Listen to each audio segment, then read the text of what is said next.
Games of this magnitude are what competitors live for. You don't come to a Texas, you don't play for a Michigan and not be excited about these types of matchups. Yeah, white, yeah, Longhorns, fight. It's your time. And if you don't believe it's your time, this is not the place for you. If you don't want to win championships, this is not the place for you. Donovan Edwards, here's the Don. Touchdown, Wolverines. Fired up. Couldn't be more excited. It starts with the quarterback. Really talented Quinn Ewers. Ewers to throw. End zone, touchdown. I'm kind of familiar with it, coming from Ohio State. I'm excited to get back up there, especially them being defending champions. You learn a lot about yourselves. You learn about the type of team you are. You learn about the guys that you have around us, and you learn about what guys are like in that moment, building up to it.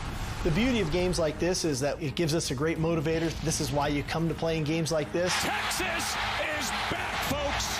What a great opportunity. Talk about springboarding your season if you can go into Ann Arbor and get a win against the defending national champs. This one has been circled for a long time, and you bet it is a sellout inside the big house. Slew of storylines ahead of this one. Let's begin with the undefeated head coach at Michigan, Sharon Moore. Best winning percentage in Michigan football head coach history, but it's only his second game in charge as the full-time head coach. Best winning percentage in history.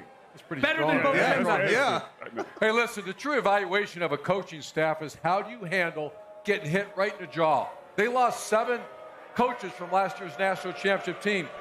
The stronger staffs I had, when you get hit, you actually get stronger. It's a foxhole mentality. You get closer. The lesser staffs, it's a cover your ass mentality. The Wolverines will get hit in the mouth today. It's going to be a rugged game. How does a coaching staff respond to that? If they respond like this, they got a great chance to stay close and maybe win this thing at the end. Yeah, I think for Texas guys, and you heard Sark just talk about it, the opportunity. This is why you go to Texas, is to play in games like this against the defending national champion. And I would go back to last year. They went on the road. They beat Alabama. That was a program-defining. that was a program-defining win for Sark and that team. They were one play away from getting to a national championship game.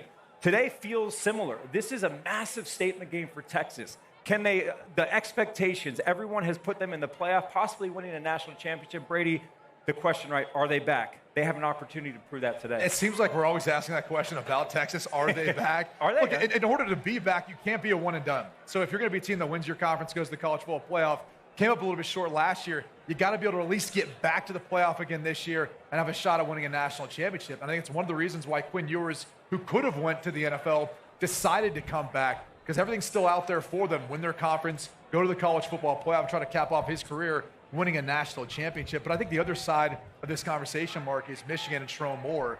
And really, is he the guy to build on the foundation that Jim Harbaugh has left behind? And what is can he carry on that identity? And you think it starts with running the football? You talk about their identity. What was their identity last year? It was being tough. It was running the football. It was being physical. And I think that would be no different today. The run game will be critical.